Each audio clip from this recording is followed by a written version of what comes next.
Estamos de volta ao último bloco do Tira Dúvidas de hoje, que conta com a participação dos professores Alexandre Duarte e do professor Gustavo Bonfim, de Matemática. Seja muito bem-vindo, professor Gustavo. Obrigado, Cláudia. Antes de voltarmos para as perguntas, nós vamos relembrar mais alguns temas de matemática. Quais foram os temas vistos hoje, professor, na sua aula? Antes de mais nada, tudo bem com você? Tudo bem, Cláudia. Beleza, Alexandre. Tudo bem, pessoal? Vamos lá. No 8º ano, nós falamos um pouco da resolução de problemas e no 9º ano vimos um pouco do conteúdo de tabela trigonométrica. Ótimo. Então, agora que já relembramos os temas do professor, nós vamos agora para as questões. 9º ano.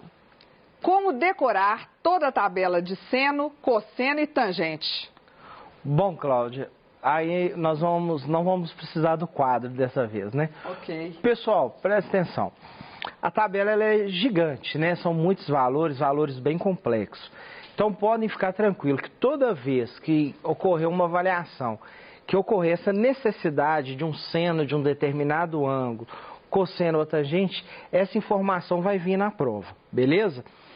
O importante é ter a ideia, né, o conceito sobre os ângulos notáveis, que são 30, 45 e 60. Esses são importantes, não tem necessidade de decorar, mas sim compreender aí como que são determinados valores. Os demais, pode ficar tranquilo que a informação vem na prova. Ok. 1º ano. Explique novamente a fórmula dos juros compostos, professor. Vamos lá. Eu vou precisar ir ao quadro, Cláudia, por favor. Bom, então, de repente você está lá no Enem ou num concurso e vai dizer, nossa, esqueci a fórmula dos juros compostos.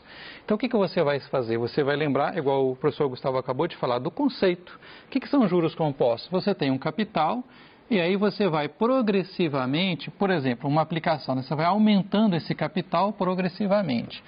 Mas como é que você aumenta esse capital? Então, vamos supor que você tem o capital, só para a gente ver um exemplo, tá? Capital mais 4% do capital. Ó, o professor Lucas já falou que D significa vezes na matemática nesse caso, né? Então, é o quê?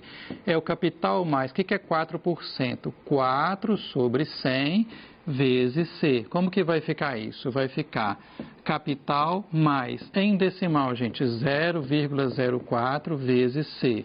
Então, se você coloca o capital aqui em evidência, vai ficar 1 mais 0,04. Ou seja, você aumentar o seu capital em 4% equivale a multiplicar por 1,04. De maneira geral, isso que você está vendo aqui é o quê? É 1 mais I, onde I é a taxa. Então, o que você fez? No primeiro passo, fica o capital vezes 1 mais I. E o próximo passo, o que você já tem, que são juros compostos, capital vezes 1 mais I, e você multiplicou por 1 mais I de novo, e assim por diante. Então, aqui você tem a primeira aplicação, a segunda, né, aplicação, o terceiro período de aplicação. Quantas vezes você vai aplicar isso? T vezes, ou seja, são T períodos. T é o tempo. Então, como que ficou a sua fórmula? O montante que você vai ter aqui no final é quanto? Vai ser o seu capital multiplicado por 1 mais I algumas vezes. Quantas vezes? 1 para uma vez, 2 para 2 vezes e assim por diante. Como são T vezes, você está multiplicando por 1 mais I, T vezes 1 mais I elevado a T. Assim, se você guardou o conceito, automaticamente você se lembra da fórmula. Obrigado pela pergunta. Ótimo. 8º ano. A população de uma cidade é 3 vezes maior que a população da cidade B. Quer dizer, a população da cidade A é 3 vezes maior do que a população da cidade B. Somando a população das duas cidades, temos o total de 200 mil habitantes.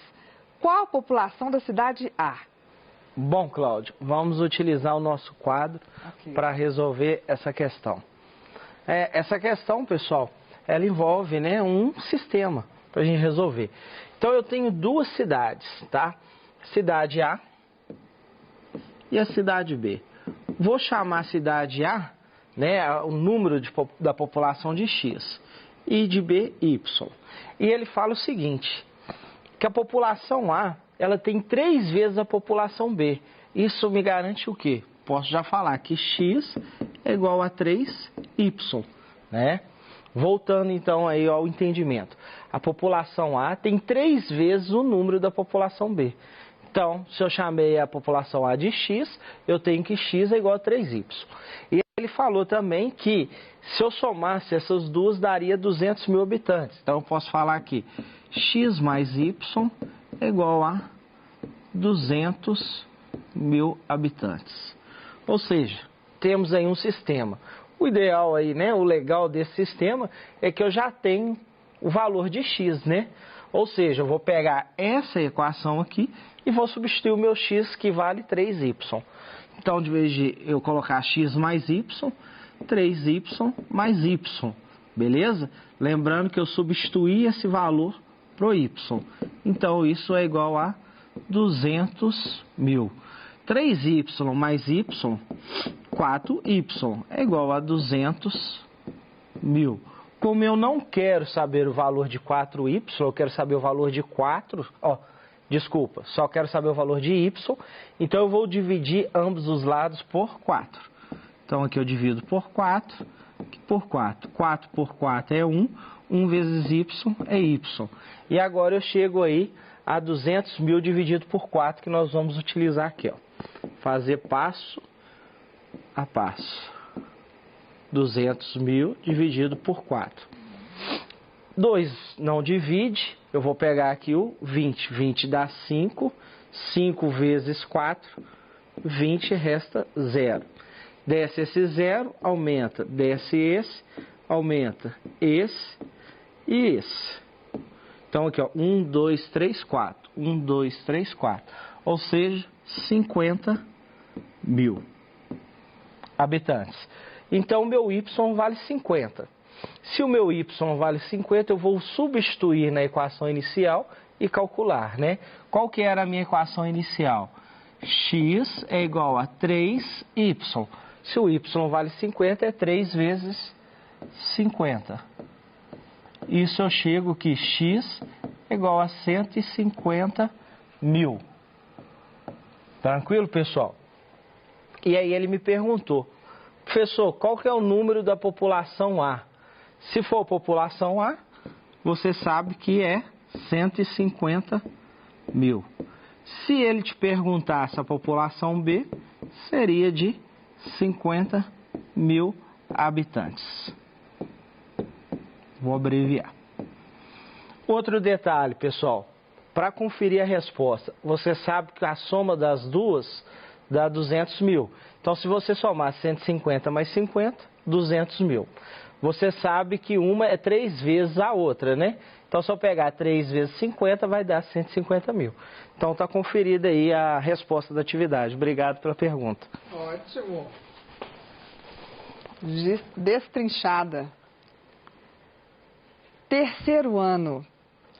Jogando um dado 4 vezes seguidas, qual é a probabilidade de ocorrer o número 3 exatamente 2 vezes, professor? Vamos lá?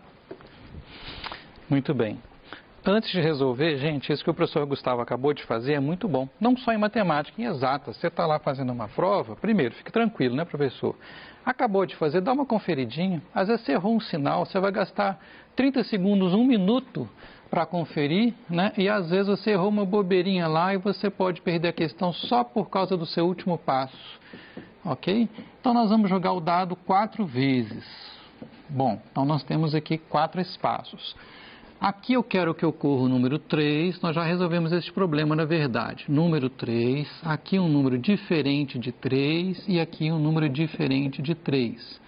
Bom, então nós vamos ver o seguinte, o espaço amostral é 1, 2, 3, 4, 5, 6, da face superior, perfeito. Qual que é o evento correspondente ao número 3? É só o conjuntinho do 3, então está aqui, 3. Qual que é a probabilidade de ocorrer esse evento, então? A probabilidade é 1 em 6 possibilidades, perfeito? E o evento complementar, quando você não quer que ocorra um número 3, então 1, 2, 4, 5, 6, gente, se essa probabilidade é 1/6, é sempre 100% menos isso aqui, né? 1 menos 1/6, 5/6. Como que a gente faz agora? A lei binomial de probabilidade. Vamos lá, vai ser 1/6, que é a ocorrência do 3, elevado a quantas vezes você quer que o 3 ocorra? 1, 2 vezes, 1/6 ao quadrado. Depois, os 5/6, que é a probabilidade que você quer que não aconteça o 3, mas quantas vezes? 2 vezes. Então, elevado ao quadrado também. Repare que a soma dá 4, né? Porque são 4 ocorrências aqui. Mas não é tudo, porque o número 3 pode ocorrer, por exemplo, na primeira posição e na segunda, na primeira e na terceira, né? Pode acontecer o número 3 na primeira e na quarta. Errei de novo, tá? Então, você ainda tem que contar essas possibilidades, na terceira e na quarta. O que é isso? Combinação, né, de 4 posições, 2 a 2. Por que mesmo que a ordem não importa? Porque, por exemplo, primeira e terceira, ou terceira e primeira é a mesma coisa. Vamos dessa vez tentar terminar essa conta para ver quanto que dá essa probabilidade. Então, ficou assim, a probabilidade igual a 4 fatorial, 2 fatorial, 2 fatorial, que é a combinação, vezes, olha só, 1 ao quadrado é 1, então ficou 1, embaixo ficou 6 ao quadrado, vezes, e aqui ficou 5 ao quadrado, e aqui 6 ao quadrado, perfeito? Vamos ver se a gente consegue melhorar isso aqui um pouquinho, ó. 4 vezes 3 vezes 2 fatorial. Gente, o que é o 2 fatorial aqui? 2 vezes 1. E esse 2 fatorial aqui eu vou repetir porque vai simplificar. Ok. Aqui ficou 1 vezes 5 ao quadrado, é 5 ao quadrado mesmo. 6 ao quadrado vezes 6 ao quadrado conserva a base e soma os expoentes. Quanto que deu aqui, gente? Ó, vamos lá.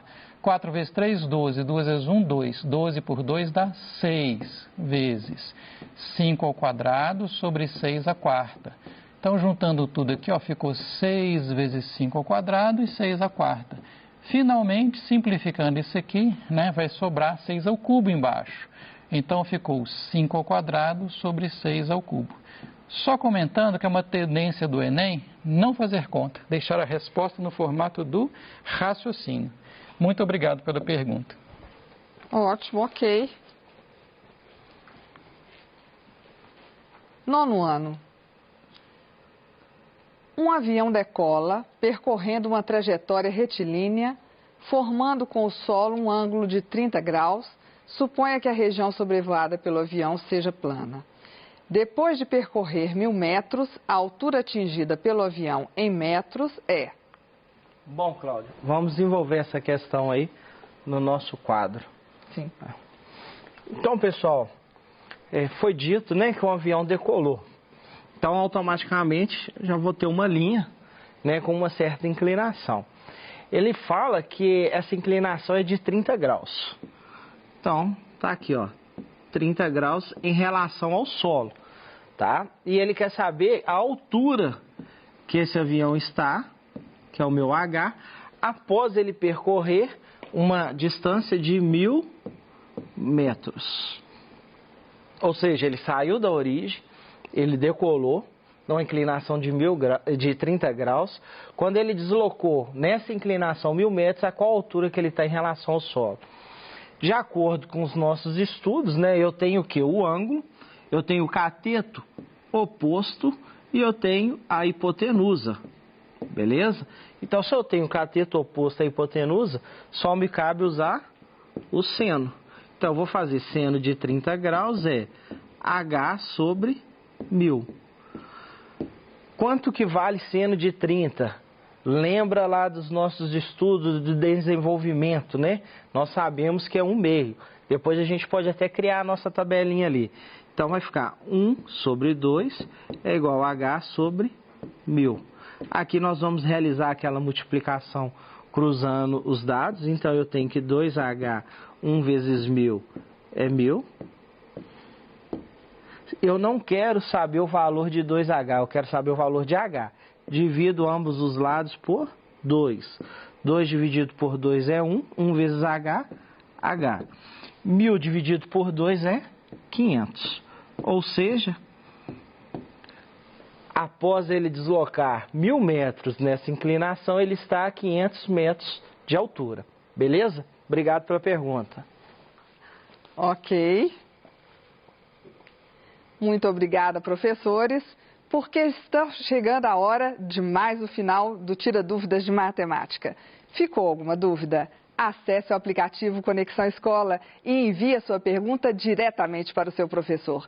Não se esqueça que o acesso ao aplicativo é gratuito e não consome os dados da sua internet. E se você ainda não fez o download do PET 7, quero lembrar que não só ele, como todos os outros, estão disponíveis gratuitamente no nosso site estudeemcasa.educação.mg.gov.br. Lembrando que todas as nossas aulas também ficam disponíveis nas plataformas digitais para você assistir quando quiser. Eu agradeço a presença dos professores, intérpretes de Libras e principalmente a sua participação. Um grande abraço e continue assistindo a nossa programação. Até amanhã.